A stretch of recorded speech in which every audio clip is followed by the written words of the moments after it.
I literally walk into your house and then I'm like, can I do this and do that and move your stuff He's like around. judging my plants. I'm not judging anyone's plants. I would never, like, that's one thing that I make sure people know that I'm not doing. When I come into their home. I'm projecting because I'm judging my plants because I feel insecure that they're not thriving. I have a question for you. Go for it. If I have a plant that dies in the soil, like say I have a plant, it's in a pot and the plant dies. Yep. And I lift the plant out and the soil is left behind. Is that like dead soil or can I keep using it?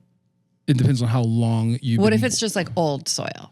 Old soil that you've been watering? Yeah. Yeah, that's not nutrient rich. You could add fertilizer to that soil. Okay. To then boost all the nutrients that it would need. Okay. But you don't need to toss it. I don't need to toss it. No, you would just have to add fertilizer. I mean, that's really what it is. Okay. It's the lack of fertilizer in old soil that... How long does soil, like say I get a bag of soil from the plant store, Frog Tree or whatever, the one that I use. This podcast literally became inside Alison's head quick. I know, sorry, I'm derailing. We can circle back. This is my last question. Go for it. Okay, so I buy a bag of soil from the plant store, Frog Tree or whatever the brand is that I get. So I have my soil, I put the plant in the pot with the soil, and how long until that soil needs fertilizer? That's fresh soil. Yeah. Fertilizer in it. You like water how it good for is it? about 6 months. Wow. Okay. And then you need to start fertilizing that soil. Okay, I'm not doing it. I'm not doing that. That's okay. I should start. You should definitely start. Okay. That's one thing that everyone should know. You should always fertilize your plants. All the soil in this apartment is at least a year plus old. Some of the soil is like 3 years old. Add some fertilizer. Okay, I will. Welcome back to another episode of Inside Hilton's Head. And today I have the wonderful, talented Alison Roman. Thank you. I do have her on here. I'm not finished yet. I got to say more wonderful things about you. Please do. But I do have you here. People who can see know you're here. People actually, it's funny. People on the podcast already know, listeners know you're here because it says your name on the episode, right? So that's a funny thing when you're like introing someone. They're like, we know who it is. And they know who it is. They know a lot about you, but do they know that you are... Oh, my cat just puked on the rug. So that's all right. Do you want to take a break? Yeah, hang on. Let me just clean up the cat up.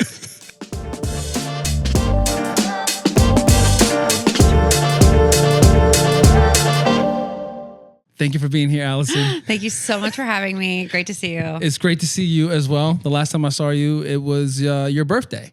Yeah, my hot dog party. Your hot dog party. And I didn't notice that I was, I guess, being... featured. Well, I didn't know. Oh, well, yes, featured for one. I was going to say something worse. I didn't know I was being a jerk by asking for so many different. No, you weren't. It was funny. Okay, good. Yeah. What you wanted more toppings? Yes. Or? Well, I thought there were a few toppings that should have been there that weren't, but there were so many wonderful toppings. Yeah, it was really more of a personal hot dog party. It was my birthday, so I was like, well, this is what I would serve. Which I think is great. And you wanted chili, you wanted... I wanted the good stuff. Yeah. I wanted the good stuff. Chili would have been great. But it feels like summertime hot dog doesn't need a chili.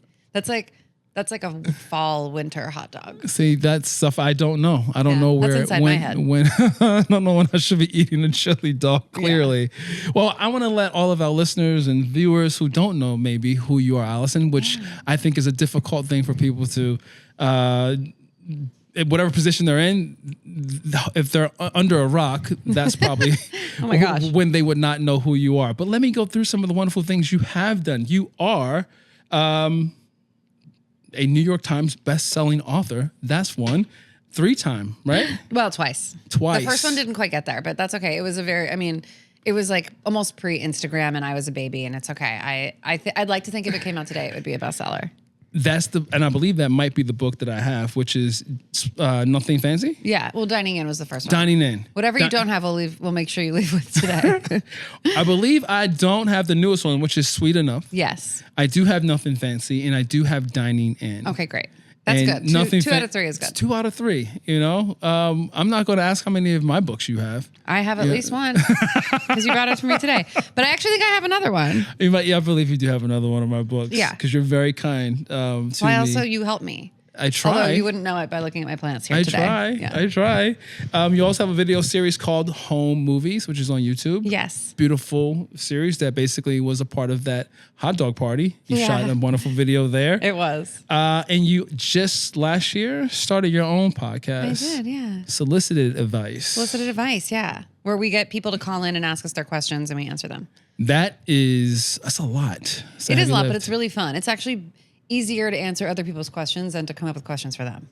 So for sure. You know what I mean? And here I am asking you questions. Saying. Yeah, that's a tougher position to be in. But these are a lot of these questions are going to be questions that hopefully you have answers for, not just for me, but for all the listeners and watchers, just because a lot of this is going to be things I've been thinking about, just when it comes to who you are, but how someone like yourself would operate in certain situations. Okay, let's do it. Because I fumbled over a lot of these things as a youth, and now that I'm older, I kind of have a sense of it, but I want to get a better picture with you here. But the first thing I've been asking a lot of people when it comes to this podcast, because I know how busy you are.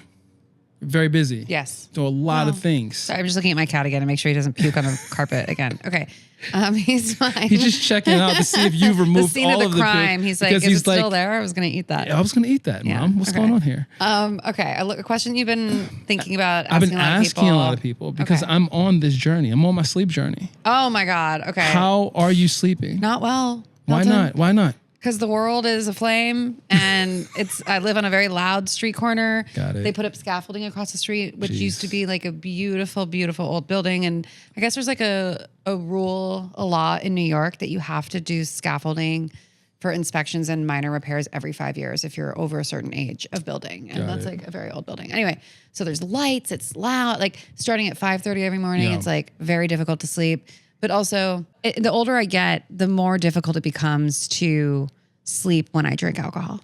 Got it, for sure. So like even more than 2 glasses of wine, more than 1 martini, it's like really impacts my sleep in a pretty devastating way. So now I really have to like weigh when I'm going to drink, how much I'm going to drink, who I'm drinking with. Of course. Is it worth it? When you're drinking, what are you drinking? Probably a vodka martini or wine. Yeah.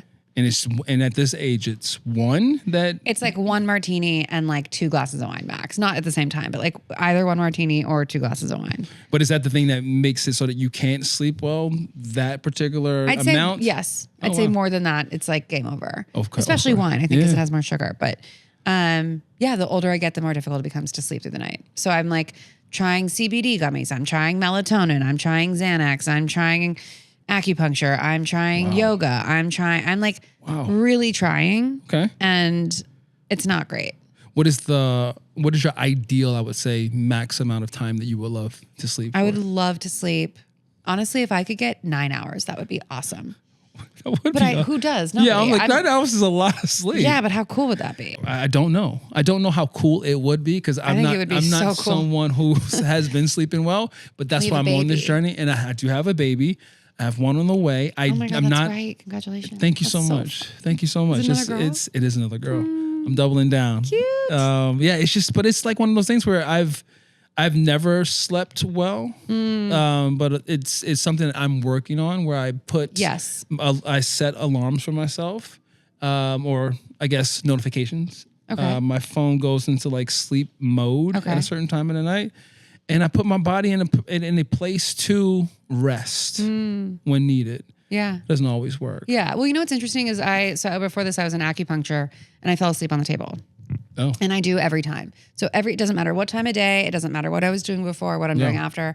Every time I get acupuncture, I fall asleep. And I go into like a deep REM sleep. I dream, I'm like out. Yeah. And that's just like me on a table full of needles. Wow. But like me in my comfy bed at night, like at like 11 p.m., I'm like thinking about something I said to someone once at a party and if they still hate me.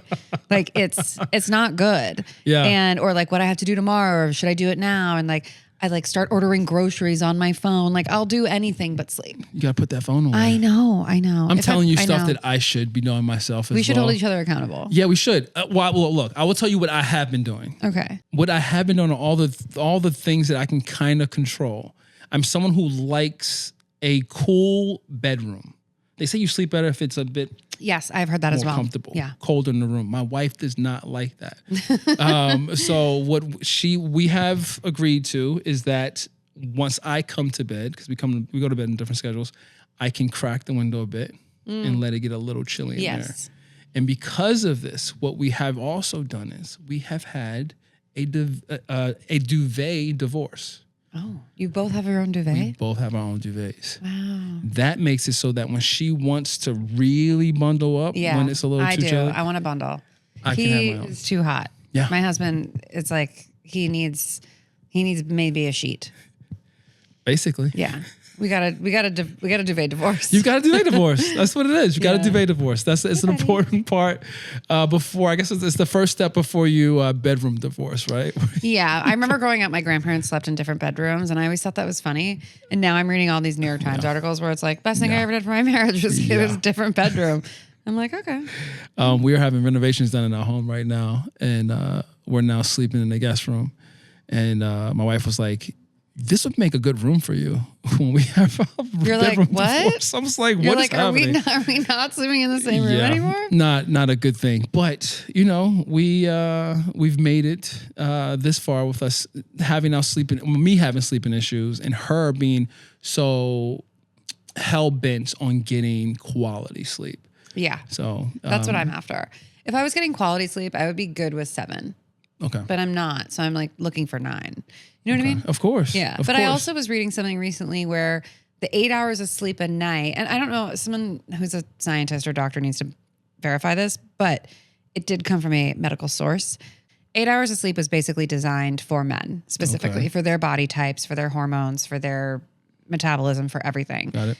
Women actually produce most of their hormones when they're sleeping. And so women are supposed to get more sleep than that. They're supposed to get like closer to 9 or 10. For sure. Because men produce hormones in their waking hours and women produce their hormones in their sleeping hours. And if this is untrue, you can just cut this out of the podcast. I'm not going to look this up before this They'll be like, Alison up. Roman is not a doctor. But she said all this stuff. You heard this. I was basically looking for anyone to back me up that I need 9 hours of sleep. I'm like, well, the doctor said. Well, I think my wife would agree that you are right about that. Thank you. Yeah, I would agree. So we'll go with that. I love that. Well, one, congratulations, you're married. Oh, thank you. Yeah. Is it a year yet? No, it's like 7 months. 7 months. Yeah. Honeymoon still alive. Yeah. Well, we met and got married pretty quickly. So we're like, it still feel very fresh. Yeah. It still feels really fresh. I'll give you one bit of unsolicited advice. Okay, great. Do it. I want it. I'm soliciting. Go ahead.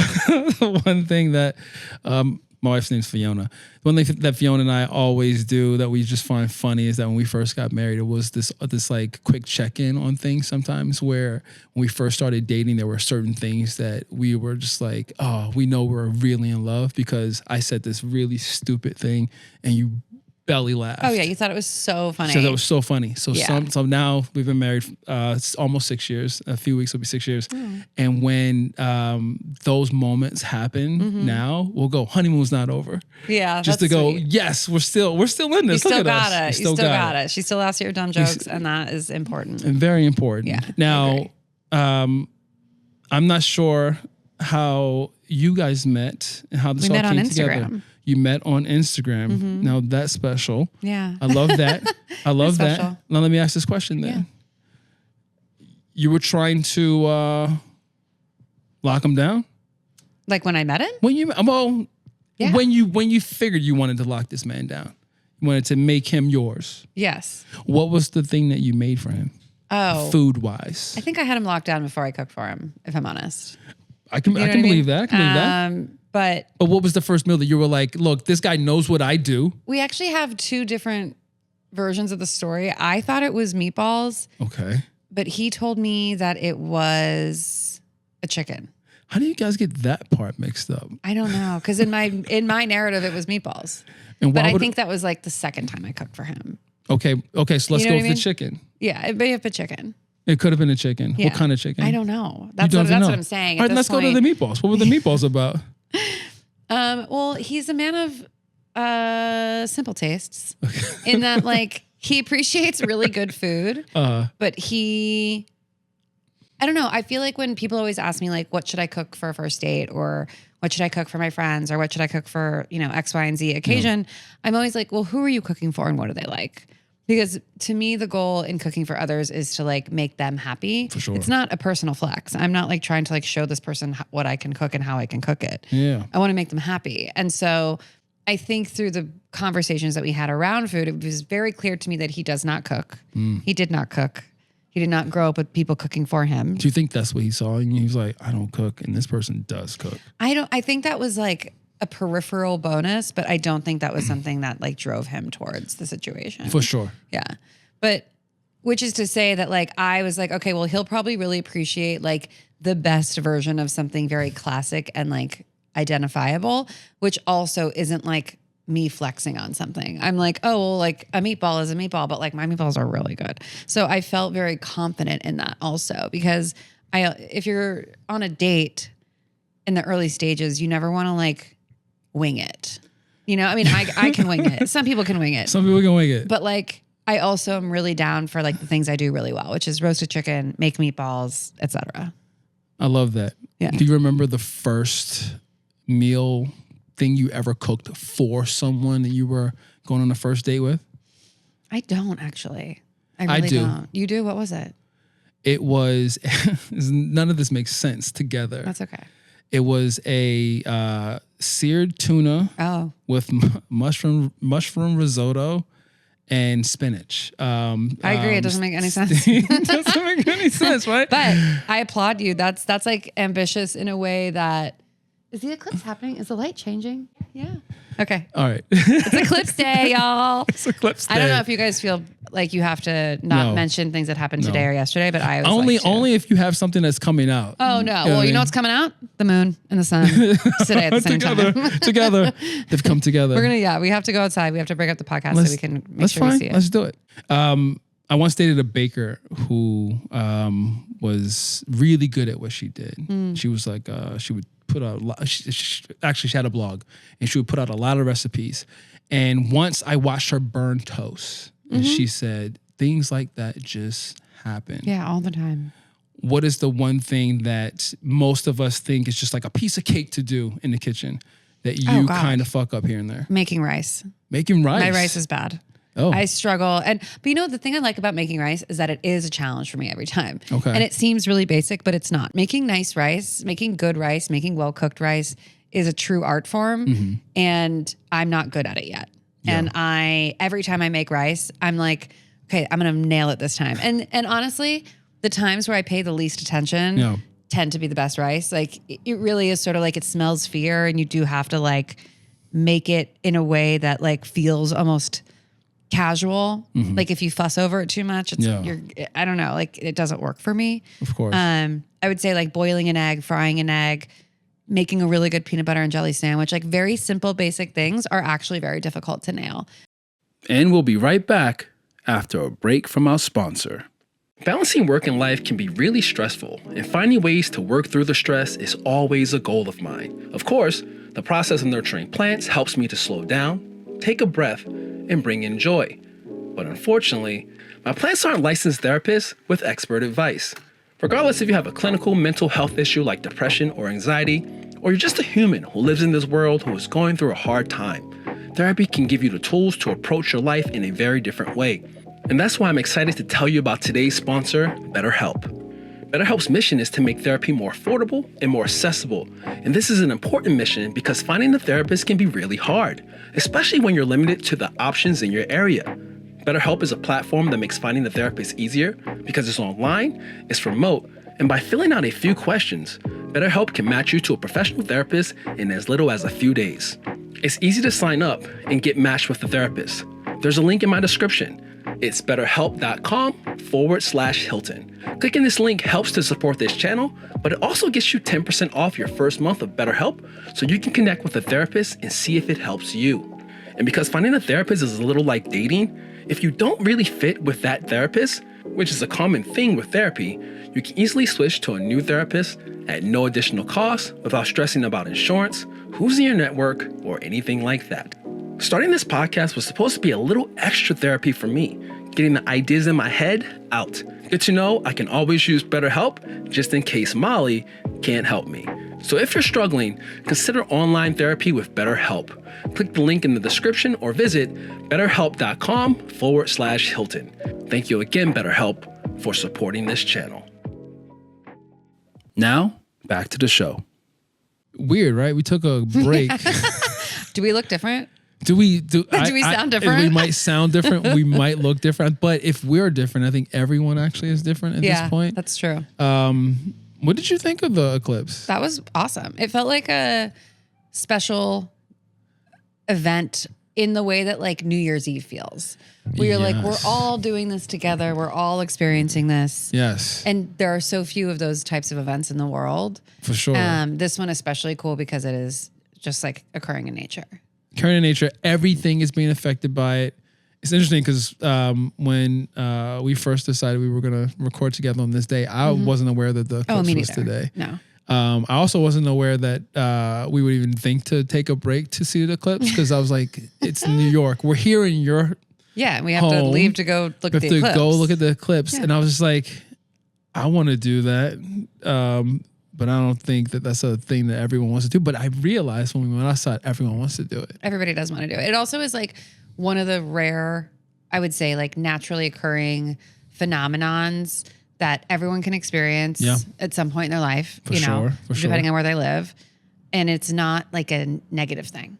It's not like a natural disaster. It's not like a scary natural phenomenon. It's just like kind of cool. Yeah. It feels intense. It feels special. It feels very special. Everyone was cheerful and happy to be sharing glasses. Yeah. I spoke to 2 people in different languages. None of us spoke the same language. Okay. It was I was going to say, what languages are you speaking? Well, no, someone was speaking Spanish and my Spanish is very bad. Okay. And then someone else was speaking a language I could not identify. But the 3 of us were communicating nevertheless. It was beautiful. Very New York moment. I watched you look into a empty box of cereal. I did. Well, it was a pinhole camera. Or pinhole viewing device that this kid had made.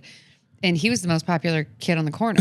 Everybody wanted to look at his pinhole. But it was cool. It was like 4 or 5 little beautiful shapes that, I mean, I can't begin to understand the physics behind it because it was made with tinfoil and an old box of... What it looked like was... Kix? Kix, come on now. I love Kix. I love Kix too, but I'm a cereal guy, and it was Reese's peanut butter puffs. Reese's peanut butter puffs. Yeah, so I was like looking into this box, and with a piece of tinfoil and a cereal box, you can safely look into the eclipse. For sure, it's not wild. It's not exactly the same. It's the shape of the eclipse, which is arguably cooler, maybe. Maybe. I don't know. It's pretty cool. It's pretty cool. Yeah. It's weird because I feel this. Like I feel that before we even saw the eclipse, I felt the connection with you because I think you're so awesome for one. My gosh, thank you. I'm very inspired by what you do, what you put out in the world. I might not have mentioned this early in the podcast. I just feel like the viewers can see that I'm not in my home. So obviously I'm in your home. Yes. But listeners, I'm actually in Alison's home. This isn't a thing that she typically does. As you heard earlier, she has her own podcast where she does most of the guests coming, I guess, onto the podcast via Zoom, not having people just come into your house. That feels intense for me. That feels intense. But for me, it felt like, oh man, am I reaching too far across the table? But I like you. And you also, again, you appreciate that. Made an important cameo in my hot dog video. I feel like this is like, you got to repay the favor. I don't know if it was a favor. I just feel like you make, when being here, I feel at home. I felt a deep connection. The fact that I was coming here and being in your home, like, wow, I'm being invited into Alison's home. But then I also got to experience a solar eclipse with you, which is kind of just we're bound for life now. Well, there it is. Yeah. Bound for life. Speaking of being bound for life, the idea of having those around you to experience moments like this. Your husband was also here. He was very excited. Yeah, he got me the glasses. He got you the glasses. He ordered them last week. It was very sweet. I'm gonna top you on this. My wife ordered our glasses a month ago because she thought it was, she's being very frugal, I would think. And she was like, much cheaper now than to buy them right. I don't want to know what my husband paid for those glasses on Amazon.com. But I love this woman. I love this woman. I know that there are certain things that I try to show her that, you share your passions with each other. I know you said your husband doesn't cook, but is there certain things that you try to help him with to get him excited. I'm trying to help him learn how to do basic cooking stuff. And what he can do now is he can make a pasta sauce. He can make chicken soup. He can make matzo ball soup, which is my favorite food. Got it. He can make meatballs, although it does take him 7 hours. He is learning. I'm there'll come a time. He made me split pea soup when I was sick once. There are things, and we always joke that if somebody can't cook, but you have the exact pots and pans and you're cooking in the exact kitchen as a video, then you got to be able to. He can watch videos that I make and use the same pot on the same burner in the same kitchen with the same he has no excuse. You know what I mean? Of course. If you're at home and you're like, well, she's using this, but I only have this, there's room for error. There's a lot less room for error here. Of course. Well, but he actually is good at cooking. When he makes the food, it tastes good. He understands seasoning, things are always well seasoned, well salted. I think it's a confidence thing. And for me, I'm like, well, I'm your wife. Why would you not? And he's like, babe, you're the best at what you do. Exactly. And I am the worst a person could be. Yeah. It's tough. And so I think he has more confidence and is more open and amenable to even attempting to learn how to cook if I'm not around. Got it. I have to leave the room. Which in here is tough because I'm in a loft apartment. It's all one big room. I have to go to the bathroom for an hour. Go into the bedroom so I can make something for us. Yeah. I get it. It's intimidating probably to cook in front of someone like yourself. Yeah, but I'm pretty forgiving. I'm not that judgy. I just want people to do it right. If I see him doing something improperly, I want to be oh, well, you'll actually it'll be easier for you and you'll have more success if you do it this way. I love that. I'm not trying to is that the definition of micromanaging?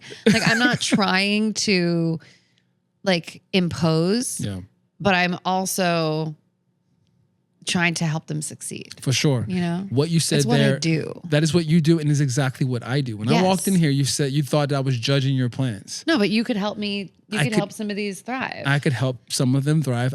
My whole thing is to, anytime I am providing someone, let's say with a plant, and I tell everyone, if you're going to give someone a plant, make sure you are setting them up for success by providing them that with all the information on how to care for that plant. Yeah. Just in case they can ignore that advice. So they can ignore the advice. Plant dies. But I never come into a situation like your home again, where I see all the plants. And even if they are struggling a bit, every plant has its moment of struggle. Every plant's lover, plant parent has their moment with a plant. I have that same struggle myself. So I don't actually judge anyone when I walk into their home. I would sit back and let someone tell me what they're doing and then solicit advice, Exactly, and then I'll tell them some things that hopefully can help that process. You said you don't judge, but if someone's having you over for dinner, I'm guessing that's a thing. Yeah, that happens. Because sometimes. it could be different. Again, I would be stressed to say, hey. I don't think anybody should be. I'm extremely non-judgmental when people cook for me. I really am. Got it. Yeah. If I see you cooking and see you doing something different, I would if you were my husband, I might offer suggestions. But even if you were to have me over and I saw you doing something in the kitchen, I would never correct you. I would absolutely never. Okay. Yeah. Okay. So a typical person, maybe reaching to a cookbook to make something in it once a week. Yeah. I think some people use it a little bit more. I think it's tougher now because most people feel more comfortable looking on their phones for recipes. Yeah. But that said, a lot of my recipes in the cookbooks are only in the books. Got it. And so I keep them in there for a reason because I do think there's something special about opening a book, reading it, it's really, etc. Because even the people that actually get recipes online, they're printing them out. For sure. So I think there is something about the tactile experience. I will say this: your book, Nothing Fancy, and me utilizing your book, Nothing Fancy, is something that I held up in my last meeting for my book, The Propagation Handbook. I showed them the book and I said, this is what I want the Propagation Handbook to be. I want it to be something when people, because I showed them the pages, all the pages that have splatter all over it. I was like, I don't want it to be a coffee table book. I want it to be something that people are touching over and over again. There's dirt on certain pages. One page is full of water. I want it to feel like what this book feels like. Yeah. You're putting it to use. Yes. That's what I want It's this a book. useful tool. Well, Exactly. that's why I've always enjoyed what you do, is because I find it extremely useful. I appreciate You're that. very helpful. But you And also you- do it with like a fun attitude. Oh, wow. You're a fun person. I didn't know that, but Yeah. thank you. Oh, I you try- got to know. try I mean, to be. you're a blast. But I like, try to be. it's like information that is otherwise stale or boring that you make extremely accessible and like non-judgy, and it's funny and I like it. It's very kind of you. Thank you so much. I Yeah. think you do this. You do that very well yourself. Thank you. And That's everything you nice. do, and that's why I feel like our personalities kind of mesh really well. Yeah. Speaking of unsolicited advice, podcast that you Yes. have a first season of. Yes. When can we expect the second season? It's actually coming out this week Oh, nice. on Thursday. So Okay. by the time this comes out, it will already have It'll aired. already have aired. Yeah. Yeah. You have guests on, callers. Yes, we have people. I answer the questions with a guest, and we take live callers. Take live callers. Yeah. And they just ask their questions. Yeah. Right? There's some that are, they're screened. And then at the end of the podcast, we have a section called Chef's Kiss, which is mostly cooking related and our food related questions that we can kind of just like answer from a voicemail. So it's like, how come every time I roast a chicken, it's never brown enough? For sure. Or do I really need flaky salt? Or Yes. That's always what's a yes. good substitute for buttermilk or whatever, like something that for I can sure. answer pretty quickly. And then the other questions, like the live callers, tend to be like, my friend owes me money and we went out to dinner and they didn't offer to pay and now we're in a fight and like, what should I do? Like, it's like a little more intense and a little deeper dive of just like the human condition. But what's interesting is that like, it makes me a more thoughtful person to answer other people's questions about their own life. I love think. that. Yeah. I love that. Is there a particular question that you get the most that is like unsolicited? No, people are always asking like what my nail polish color is, which is so boring. But like, is that like people your standard gotta know. color? Is that your go-to? No, I never really have a go-to. It's just kind of variations of a theme. I just point to the color that I like. I don't know the name of it. It's like 042. Okay, the nail salon. I did notice today while we were all staring at the sun and the moon together. That your nail polish matched your glasses. Oh yeah, that's true. That's nice. It was a nice touch. I like that, and I didn't know that because I didn't know what those glasses looked like before. It was a nice touch. Yeah. I think for me, I get a lot of unsolicited advice From people in the plant world, of or course. just generally speaking? No, in the plant world. okay. I'm speaking in the plant world. Oh yeah, of you course, just in being like a general. public figure. You mean? Yes. Yeah, people are like it's like a lot of well actuallys. We call them. You know what I mean? It's like well actually, and you're like, okay. Yeah. Yes. Or like you're like post like something that has just like a smiling picture of your daughter or something, and someone's like, "What is that ribbon made of plastic? You know that's the leading cause of blah blah." And you're like, "What? Yeah. Why? Why? Why are you here? Yeah. That's why why I are don't- you here? Yeah, that's why I you know don't- what I did? I What's made that? I made it so that you had to follow me in order to comment, That I do which that. is brilliant. It's brilliant. Because I always do that. if you want to talk shit badly enough that you're willing to smash that follow, God bless. Yeah. So But most people aren't. And you know what? It weeds a lot of the shit out. for sure. Sometimes I'll comment, like people will like leave me like they'll DM me messages that are like rude or like looks bad or like looks undercooked or like no thank or so. And I'm like, why? And I'll literally sometimes I'll respond and be like, because I don't see everything, but on the occasion that I do, I'll be like, why are you here? I'm like just curious, like genuinely curious. Yeah. I don't want to fight with you. I just sure. literally wondering. And more often than not, they'll be like, oh my God, I didn't think that you were really here. Like, I love your recipes. Sorry. You It's know, so and you're weird. like, oh, you just want attention. Yeah. From who though? From anyone. I don't know. They were I just was like, hoping that- I don't know anyone in my life, friend or acquaintance that I know of, that would comment on a stranger's Instagram to say something negative. No.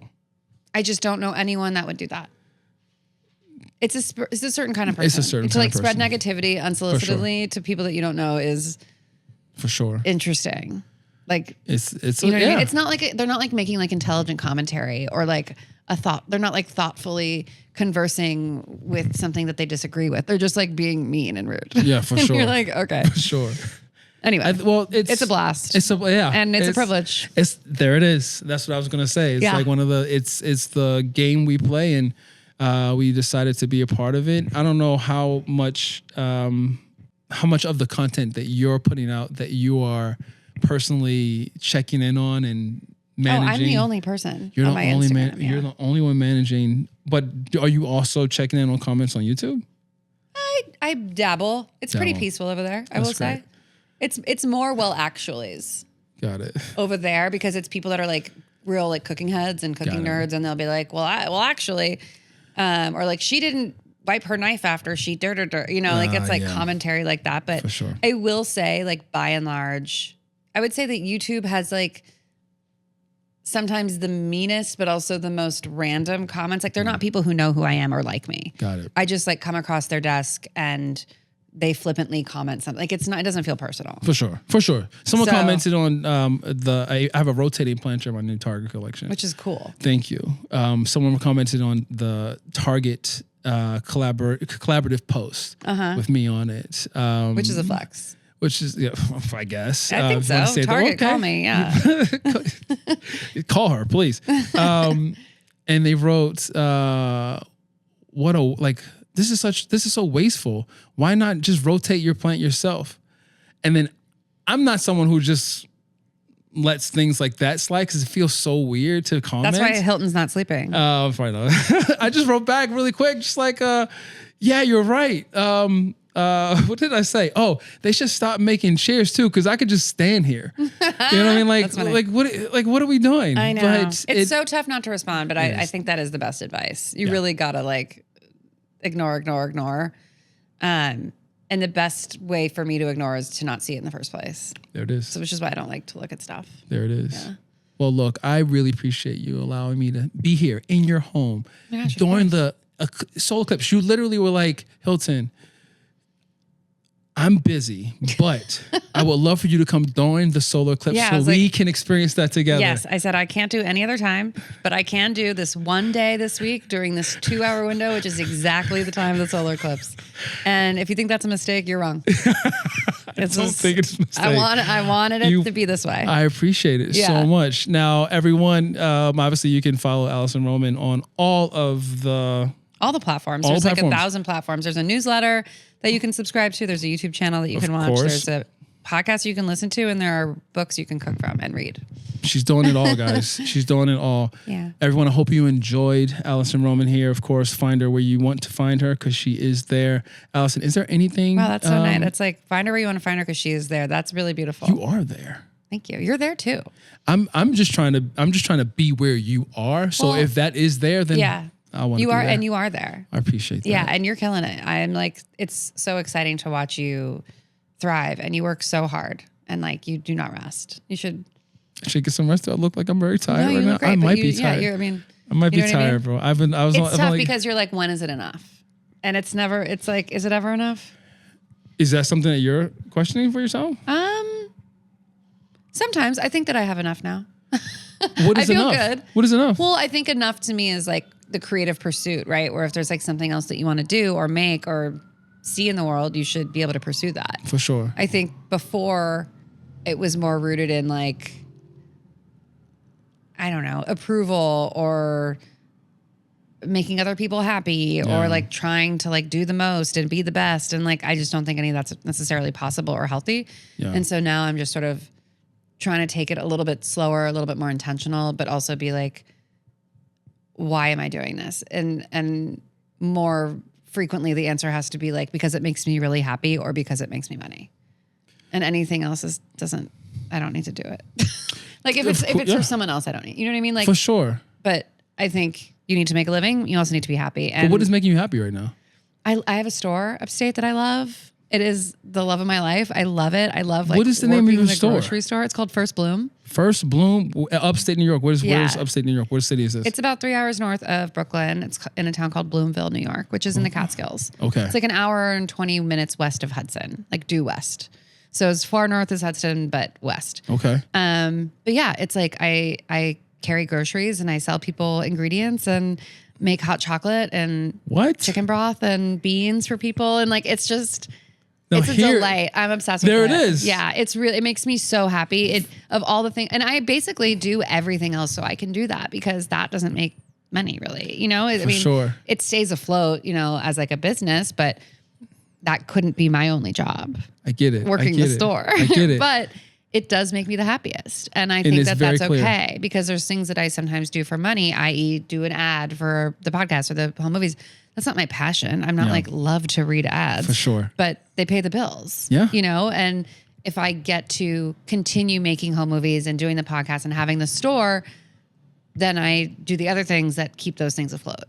You know? You said you grew up in LA? I did, yeah. Did you have family members in the movie industry, entertainment industry? No, none. None. Yeah. I lived in LA for 10 years. We might have been, maybe we crossed paths time frame wise. I'm a bit older than you. Are you? Yeah, I found out when you said how old you were.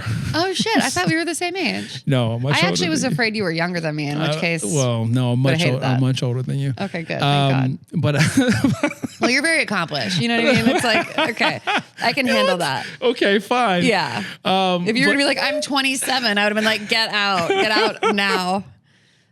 I can't. My ego can't handle it. Well, I was going to say, man, I started in the film industry. So what were you doing in the film industry? Directing. So I would do I would direct commercials and music videos, and that was my goal. That's what my husband does. He does a lot of commercials. He's a director, producer, writer. He would understand this saying, possibly. It's basically what you're saying now, which I kind of still exist in, but I had a little tag on my briefcase that was ingrained in it, that said, some for the real, some for the rent.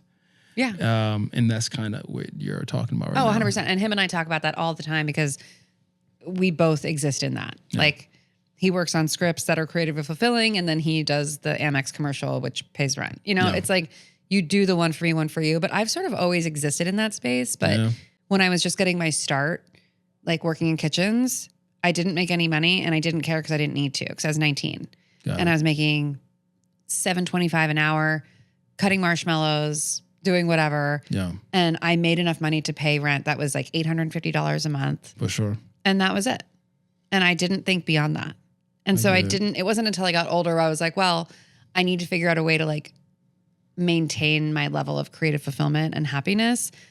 But I also need to like not live here anymore. Yeah, I get it. Maybe buy myself some new clothes every now and then and like not be overdrafting my bank account every week. Like I was like, okay, like I need to figure that part out. Yeah. And to me, that's like always a balance. And sometimes it feels like you're teetering on too far one or the other, but like finally, I feel like in the last year or two, I feel like I've gotten a much better handle on like making sure it feels even.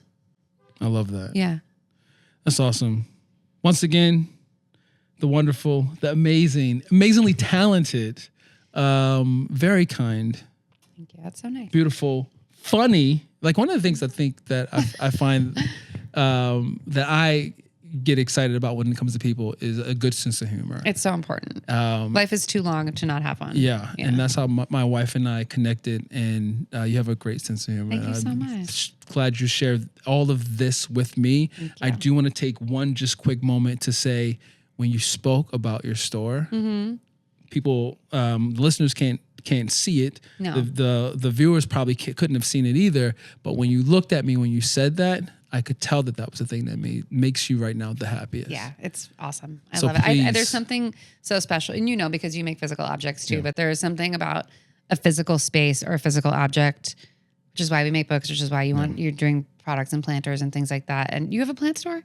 I used to. You used to, okay. Yeah. In Philly? Baltimore, okay. But there is nothing that compares to like when you spend a lot of your time on the internet in like the, ephemeral stuff becomes really important. Yeah. Anyway, I love the store. Thank you again. Thank you so much for having me. This was so delightful. Thank you. And also thank you for breaking so we could look at the eclipse. Of course. Yeah, it felt really important. We break for cat vomit. We break for the solar eclipse. Yeah. That's how we roll. Life happens and we roll with it. And that's what happens. There it is. Yeah. Thank you so much. Thank you.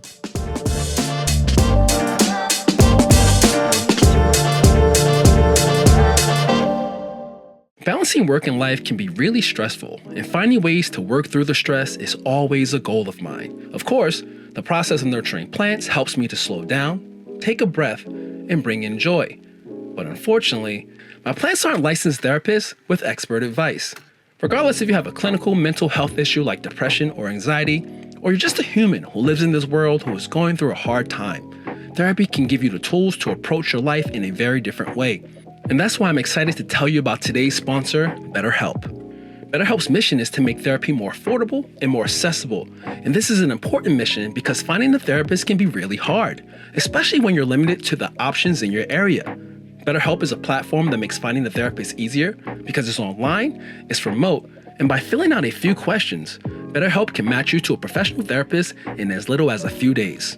It's easy to sign up and get matched with a therapist. There's a link in my description.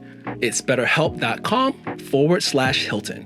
Clicking this link helps to support this channel, but it also gets you 10% off your first month of BetterHelp so you can connect with a therapist and see if it helps you.